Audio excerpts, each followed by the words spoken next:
Chapter 6. Question and Answer.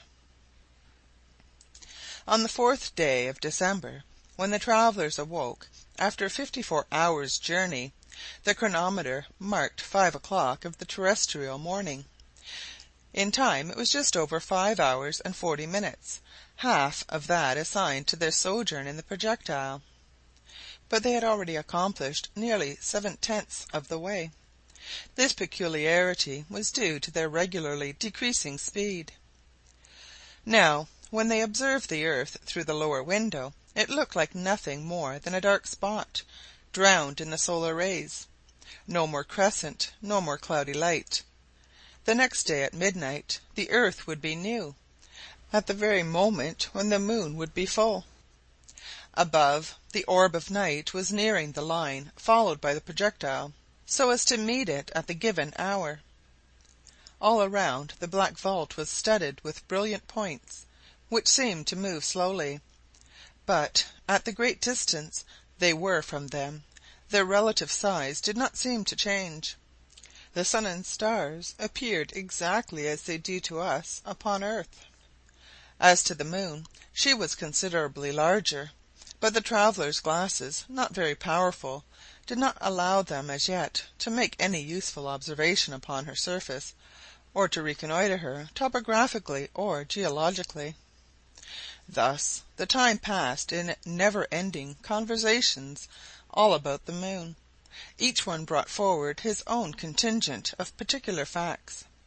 Barbicane and Nicholl always serious, Michel Ardan always enthusiastic. The projectile, its situation, its direction, incidents which might happen, the precautions necessitated by their fall on to the moon, were inexhaustible matters of conjecture. As they were breakfasting, a question of Michel's relating to the projectile provoked rather a curious answer from Barbicane, which is worth repeating. Michel, supposing it to be roughly stopped, while still under its formidable initial speed, wished to know what the consequences of the stoppage would have been. "But," said Barbicane, "I do not see how it could have been stopped." "But let us suppose so," said Michel. "It is an impossible supposition," said the practical Barbicane, "unless that impulsive force had failed; but even then its speed would diminish by degrees, and it would not have stopped suddenly." "Admit that it had struck a body in space." "What body?" "Why, that enormous meteor which we met." "Then," said Nicholl, "the projectile would have been broken into 1,000 pieces, and we with it." "More than that," replied Barbicane, "we should have been burned to death." "Burned!" exclaimed Michel. "By Jove! I am sorry it did not happen, just to see." "And you would have seen," replied Barbicane. "It is known now that the heat is only a modification of motion. When water is warmed, that is to say, when heat is added to it, its particles are set in motion." "Well," said Michel, "this is an ingenious theory." "And a true one, my worthy friend, for it explains every phenomenon of caloric. Heat is but the motion of atoms, a simple oscillation of the particles of a body. When they apply the brake to a train, the train comes to a stop. But what becomes of the motion which it had previously possessed? It is transformed into heat, and the brake becomes hot. Why do they grease the axles of the wheels? To prevent their heating, because this heat would be generated by the motion which is thus lost by transformation." "Yes, I understand," replied Michel, "perfectly. For example, when I have run a long time, when I am swimming, when I am perspiring in large drops, why am I obliged to stop? Simply because my motion is changed into heat." Barbicane could not help smiling at Michel's reply. Then, returning to his theory, said, "Thus, in case of a shock, it would have been with our projectile as with a ball which falls in a burning state after having struck the metal plate. It is its motion which is turned into heat. Consequently, I affirm that, if our projectile had struck the meteor, its speed thus suddenly checked would have raised a heat great enough to turn it into vapor instantaneously. "Then," asked Nicholl, "what would happen if the earth's motion were to stop suddenly?" "Her temperature would be raised to such a pitch," said Barbicane, "that she would be at once reduced to vapor." "Well," said Michel, "that is a way of ending the earth which will greatly simplify things." "And if the earth fell upon the sun?" asked Nicholl.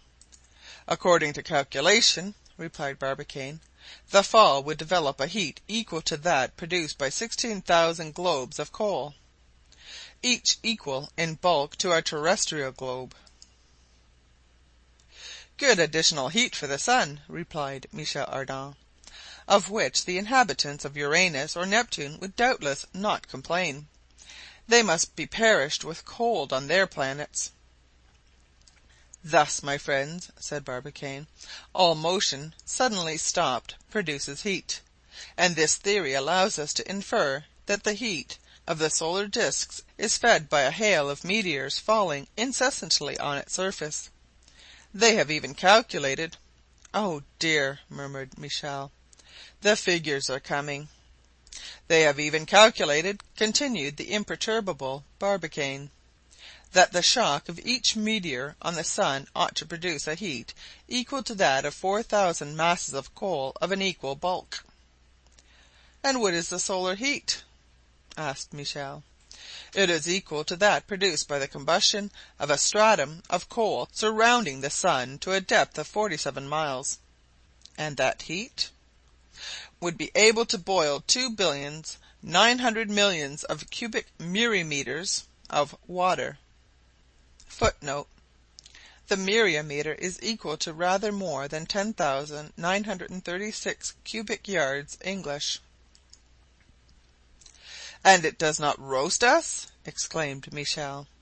"No," replied Barbicane, "because the terrestrial atmosphere absorbs 4/10 of the solar heat. Besides, the quantity of heat intercepted by the earth is but a billionth part of the entire radiation." "I see that all is for the best," said Michel, "and that this atmosphere is a useful invention, for it not only allows us to breathe, but it prevents us from roasting." "Yes," said Nicholl, "unfortunately it will not be the same in the moon." "Bah!" said Michel, always hopeful. "If there are inhabitants, they must breathe. If there are no longer any, they must have left enough oxygen for 3 people, if only at the bottom of the ravines, where its own weight will cause it to accumulate, and we will not climb the mountains, that is all." And Michel, rising, went to look at the lunar disc, which shone with intolerable brilliancy. "By Jove!" said he, "it must be hot up there." "Without considering," replied Nicholl, "that the day lasts 360 hours." "And to compensate that," said Barbicane, "the nights have the same length, and as heat is restored by radiation, their temperature can only be that of the planetary space." "A pretty country that!" exclaimed Michel. "Never mind, I wish I was there. Ah, my dear comrades, it will be rather curious to have the earth for our moon, to see it rise on the horizon, to recognize the shape of its continents, and to say to oneself, 'There is America, there is Europe,' then to follow it when it is about to lose itself in the sun's rays. By the by, Barbicane, have the Selenites eclipses?" "Yes, eclipses of the sun," replied Barbicane, "when the centers of the 3 orbs are on a line, the earth being in the middle. But they are only partial, during which the earth, cast like a screen upon the solar disc, allows the greater portion to be seen."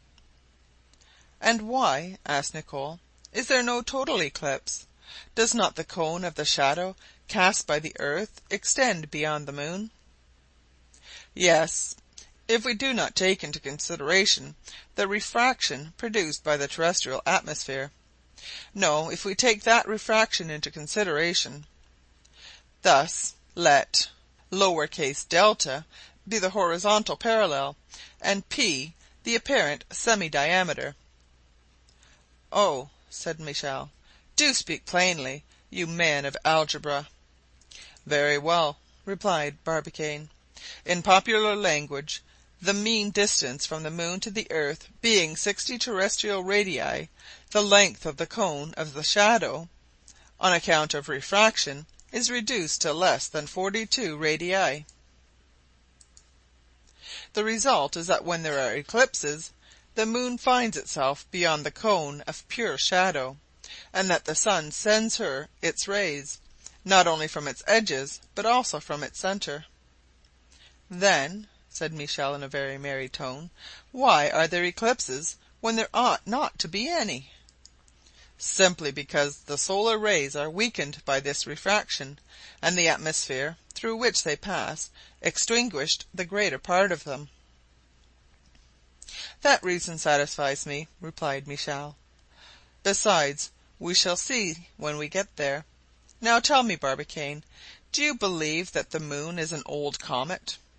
"There's an idea!" "Yes," replied Michel, with an amiable swagger, "I have a few ideas of that sort." "But that the idea not spring from Michel," answered Nicholl. "Well, then, I am a plagiarist." "No doubt about it.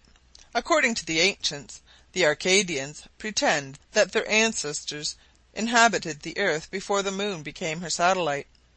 Starting from this fact, some scientific men have seen in the moon a comet whose orbit will one day bring it so near to the earth that it will be held there by its attraction." "Is there any truth in this hypothesis?" asked Michel. "None whatever," said Barbicane; "and the proof is, that the moon has preserved no trace of the gaseous envelope which always accompanies comets." "But," continued Nicholl, "before becoming the earth's satellite, could not the moon, when in her perihelion, pass so near the sun as by evaporation to get rid of all those gaseous substances?" "It is possible, friend Nicholl, but not probable." "Why not?" "Because—" "Faith, I do not know." "Ah!" exclaimed Michel, "what hundreds of volumes we might make of all that we do not know!" "Ah, indeed! What time is it?" asked Barbicane. "3 o'clock," answered Nicholl. "How time goes!" said Michel. "In the conversation of scientific men such as we are, certainly. I feel I know too much. I feel that I am becoming a well." Saying which, Michel hoisted himself to the roof of the projectile. "To observe the moon better," he pretended. During this time his two companions were watching through the lower glass. Nothing new to note. When Michel Ardan came down, he went to the side scuttle, and suddenly they heard an exclamation of surprise. "What is it?" asked Barbicane. The president approached the window, and saw a sort of flattened sack floating some yards from the projectile, and was consequently animated with the same ascending motion. "What is that machine?" continued Michel Ardan.